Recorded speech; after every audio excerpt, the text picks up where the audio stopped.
Innal hamdalillah nahmaduhu wa nasta'inuhu wa nastaghfiruh wa na'udzu billahi min shururi anfusina wa sayyiati a'malina. May yahdihillahu fala mudilla lahu wa may yudlil fala hadiya lahu. Asyhadu an la ilaha illallah wahdahu la syarika lahu wa asyhadu anna Muhammadan abduhu wa rasuluhu la nabiyya ba'dahu. Allahumma shalli wa sallim ala nabiyil Mustafa sallallahu alaihi wasallam alladzi ballagha risalah wa addal amanah wa nasaha ummah wa ala alihi wa ashabihi wa man da'a ila Allahi bi taqwah wa jahada billahi haqqa jihad. Qala Allah Ta'ala fi kitabil karim wa huwa asdaqul qailin. A'udzu billahi minasyaitonir rajim. Bismillahirrahmanirrahim. Ya ayyuhalladzina amanu taqullaha haqqa tuqatih wa la tamutunna illa wa antum muslimun. Wa ya ayyuhan nasu taqu rabbakum alladzi khalaqakum min nafsin wahidah wa khalaqa minha zawjaha wa batha minhuma rijalan katsiran wa nisaa'a wattaqullaha alladzi tasaaluna bihi wal arham innallaha kana 'alaikum raqiban. Wa qala aidan ya ayyuhalladzina amanu taqullaha wa qulu qawlan sadida yuslih lakum a'malakum wa yaghfir lakum dhunubakum wa may yuti'illaha wa rasulahu faqad faza fawzan 'azima. Wa qala Nabi sallallahu alaihi wasallam inna asdaqal hadits kitabullah wa ahsanal hadi hadi Muhammadin sallallahu alaihi wasallam wa inna syarral umur muhdatsatuha wa kullu muhdatsatin bid'ah wa kullu bid'atin dhalalah wa kullu dhalalatin finnar. Ayyuhal hadirun ma'asyiral mu'minin wa jibratal muslimin rahimakumullah. Usikum wa iyaya bi taqwallah wa ta'atihi la'allakum turhamun. Hadirin para jamaah salat Jumat yang dirahmati, diberkahi oleh Allah Subhanahu wa taala. Marilah kita bersyukur kepada Allah yang telah melimpahkan rahmat dan barokahnya kepada kita. Kepada kita yang hadir dalam majelis salat Jumat ini, kita memenuhi panggilan seruan Allah Subhanahu wa taala untuk berkumpul berjamaah, untuk menunaikan salat Jumat, mendengarkan khutbah, mendengarkan peringatan-peringatan akan sebuah peristiwa yang terjadi, juga mendengarkan nasihat dari seorang yang fakir wal fakir ilallah, untuk sama-sama merenungkan, meresapi, memahami, yang kemudian mengambil ibrah, mengambil taufik bagi orang yang banyak istighfar kepada Allah, banyak ampunan kepada Allah, banyak minta ampun kepada Allah, maka bagi dirinya itu akan terbuka pintu taufik. Sudah dipastikan. Oleh karena itu salah satu peringatan dari seorang ulama atau dari beberapa ulama dalam rangka menyambut bulan Ramadan, dalam memasuki bulan Sya'ban, hari ini sudah tanggal ke-17 bulan Sya'ban, sudah melewati pertengahan bulan Sya'ban. Ada seorang daris yang bertanya kepada syekhnya, ya syekh, apa nasihat yang kau berikan kepada saya untuk menghadapi, untuk menyambut, untuk bergembira, bertemu dengan bulan yang penuh dengan ketaatan. Ketaatan apa yang menasihatkan kepada kami? Kemudian ulama ini memberikan nasihat, banyak-banyaklah istighfar, teruslah istighfar kepada Allah, karena Allah akan membuka pintu hati orang yang banyak istighfar itu. Jalannya taufik sampai kepadanya sehingga mudah bertahan kepada Allah. Dan taufik itu akan tertutup pada orang-orang yang banyak dosa. Sesungguhnya orang yang banyak dosanya, pintu taufik pun sudah ditutup, sehingga dia untuk istighfar pun sulit. Oleh karena itu mari kita mudahkan, kita meminta ampunan kepada Allah SWT dalam bulan ini. Tinggal 13 hari ke depan kita akan memasuki bulan Ramadan, bulan yang penuh dengan ketaatan, karena kanan kiri kita, saudara kita, sahabat-sahabat kita, teman satu ruangan kerja kita, bahkan satu meja kita, bahkan di rumah pun teman satu tempat tidur dengan kita, semuanya teman-teman kita, sahabat-sahabat kita itu semuanya ingin bertakwa kepada Allah, ingin menjalin ketaatan kepada Allah SWT. Itu istighfar, itulah kita penuhi hari-hari demi hari, jam demi jam, minggu demi minggu, hari demi hari. Itu kita terus mengucapkan istighfar, meminta ampun kepada Allah SWT, sehingga Allah membukakan pintu taufik kepada kita dan kita mudah mendapatkan jalan menuju iman, jalan menuju ketakwaan kepada Allah SWT. Hadirin yang dirahmati Allah, pada beberapa pekan ini saya senang sekali mengkaji atau membaca surat An-Nisa ayat 60. Surat An-Nisa ayat 60 itu mengingatkan adanya sebuah peristiwa, adanya orang-orang yang Allah menggunakan bahasa yang tepat sekali. Kalau kita baca dalam surat An-Nisa surat keempat ayat 60, Bismillahirrahmanirrahim. Alam taro ilal ladina yaz'umuna annahum amanu bima unzila ilaika wa ma unzila min qablika. Kalau melihat ayat ini, alif di depan, alam taro, a dan lam. Alif di depan itu merupakan alif istifham. Alif istifham, kalimat atau lafaz alif, lafaz untuk menanyakan atau untuk bertanya. Dengan huruf lam berikutnya yang artinya adalah tidak. Tidakkah engkau melihat? Sengaja Allah membuat atau meletakkan kalimat ini, lafaz ini dalam wahyu ini menggunakan kata taro, bukan nadoro. Dalam beberapa surat yang lain, dalam beberapa ayat yang lain, Allah menggunakan kata nadoro. Afala yanzuruna kaifa ibili khuliqat. Tidaklah kamu perhatikan, sama maknanya memperhatikan atau melihat. Tapi dalam frasa ini, kata nadoro itu maknanya adalah melihat dengan penginderaan, dengan analisa, dengan eksperimen terkadang, dan agak sulit dan panjang waktunya. Agak sulit, tidak di sembarang tempat bisa kita jumpai. Apakah kamu tidak melihat bagaimana onta itu diciptakan? Tidak sembarang tempat orang melihat onta. Tidak mudah orang melihat onta berikut penciptaannya.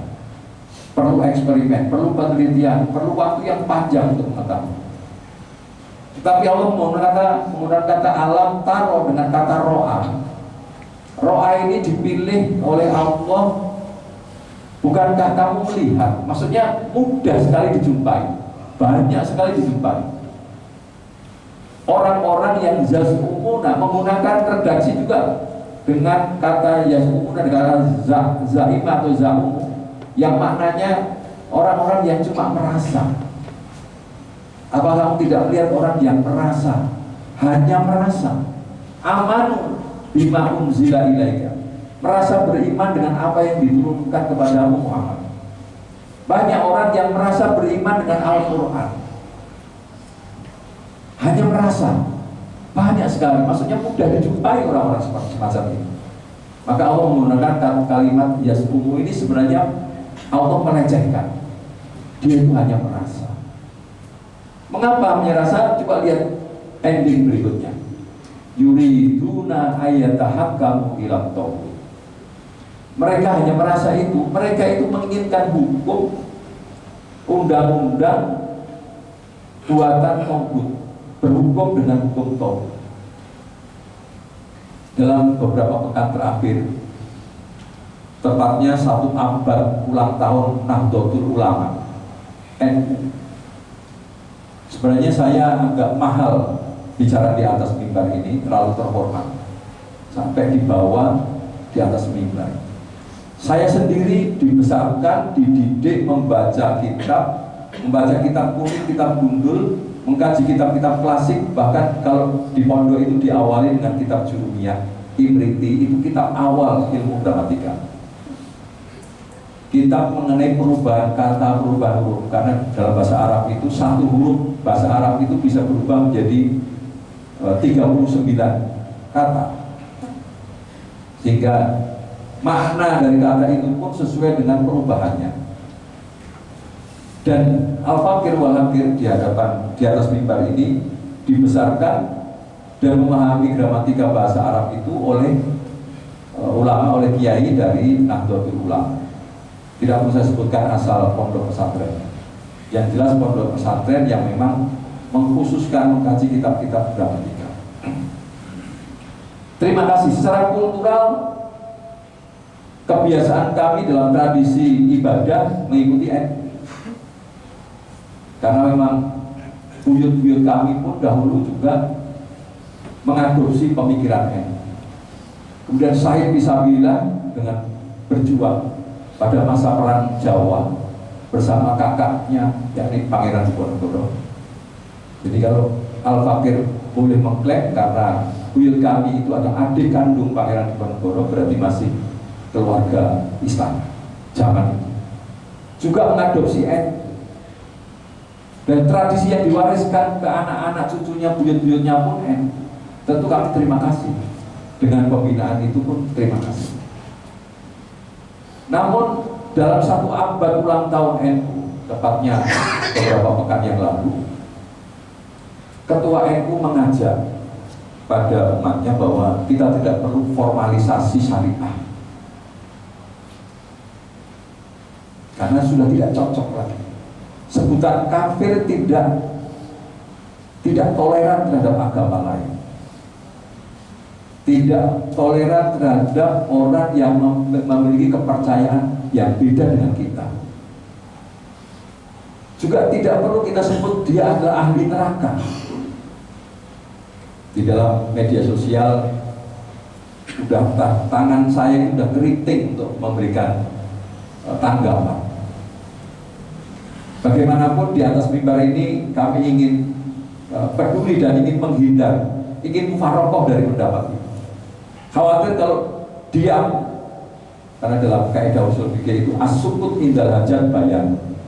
As-sukut, diamnya seseorang itu menjelaskan bahwa dia setuju. Dan kami tidak ingin masuk ke kaidah usul fikih ini. Ini juga kaidah yang membuat para ulama dan mazhabnya mazhab Syafi'i. As-sukut indal hajat bayan. Kalau Imam Tabari memberikan komentar, as-sukut bermakna ar-ridho. Orang yang diam saja maknanya dia ridho, setuju. Dan kami di atas mimbar ini termasuk yang tidak setuju. Karena dia mengajak yuriduna ayatahakkamu ila qawm. Ayatnya Allah menyindir pada surat An-Nisa, surat 4 ayat 60 ini. Mereka mengajak berhukum dengan hukum tauhid. Apa hukum tauhid? Ternyata Ketua PBNU mengajak kepada masyarakat Nahdlatul Ulama agar berhukum dengan piagam PBB, piagamnya penjajah. Hebatnya apapun piagam PBB adalah buatan manusia-manusia kafir dan dia adalah penjajah. Kata yuriduna ayatahakam ila tauhid, tauhid ini menurut Ibnu Katsir dalam tafsirnya, at-tauhid maknanya syaitanun qawiyyun jiddan. Makna setannya itu kuat sekali. Jadi tauhid ini adalah setan. Hukum tauhid itu hukum setan. Ibnu Katsir juga menukil dalam surat Al-Maidah ayat 5, surat 5 Al-Maidah ayat 50. Afahum al-jahiliyati yabghun wa man ahsanu minallahi hukman liqaumin yuqinun. Apakah hukum jahiliyah yang kamu terapkan? Kemudian Imam As-Suddi mengatakan al-hukmu hukman. Hukum itu hanya ada dua. Hanya dua sisi saja. Satu, hukum Allah, hukmullah. Dan sisi yang lain, satu hukum yang selain hukum Allah, hukmul jahiliyah, hukum syaitan. Yang lainnya adalah hukum setan. Oleh sebab itu Al-Fakir menyatakan hati keras dan melalui ucapan. Karena di dalam Al-Quran amat sangat banyak orang yang mengamalkan dengan orang yang berkata-kata itu dosanya lebih besar dengan yang berkata-kata. Karena berkata-kata itu dorongan dari keyakinan. Tidak mungkin orang menyuruh untuk menggunakan piagam PBB kalau dia tidak meyakini piagam. Tidak mungkin juga dia menyuruh menggunakan piagam PBB kalau tidak mendakwahkan piagam itu kepada orang lain. Ini kejahatannya adalah kalau kemudian sampai diikuti oleh para pengikut-pengikutnya. Di beberapa masjid sudah Al-Fakir sampaikan, kalau saudara sekalian khawatir keluar dari organisasi itu, kalau yang menjadi organisasi, pilih organisasi yang lain atau tidak berorganisasi. Tetapi kalau tidak berorganisasi juga ngeri-ngeri sedang, bisa diterkam oleh serigala. Oleh sebab itu perlu adanya rombongan, adanya jamaah, ada organisasi. Asal mengajak kepada kebaikan, mengajak kepada syariat. Yang kedua, Al-Fakir ini mengkritik sikap sedikit lagi. Ini menyelisihi madhab mayoritas Nahdlatul Ulama. Nahdlatul Ulama ini madhabnya Syafi'i. Madhabnya Syafi'i. Alur pemikirannya Syafi'i. Ini bertentangan dengan para pendiri organisasi ini, termasuk Syekh Hasyim Asy'ari. Tentu Syekh Hasyim Asy'ari rahimahullah ta'ala susah payah mendirikan Nahdlatul Ulama 1926 yang lalu. Jadi kalau sekarang 100 tahun, kalau dihitung dari tahun Hijriah. Beliau menulis kitab, dalam kitab At-Ta'lim wal Muta'alim, Kutayb mungkin tepatnya, karena kitab itu tipis, hanya beberapa halaman lah. Mungkin 30, 50 atau paling tebal 100 halaman. Al-Fakir berulang kali pegang dan berulang kali baca. Terakhir pun saya baca ulang. Karena itu kitab pembinaan awal di pondok pesantren. Beliau mengatakan, dituliskan dalam kitab At-Ta'lim wal Muta'alim halaman 11 itu, beliau mengatakan al-imanu yajibu tauhid wa tauhidu yajibu syariah wa man la syari'ata la imana lahu wa la tauhida lahu. Beliau mengatakan, terjemahannya begini, al-iman, iman itu mengharuskan orang bertauhid. Orang yang bertauhid mengharuskan dirinya menjalankan syariat.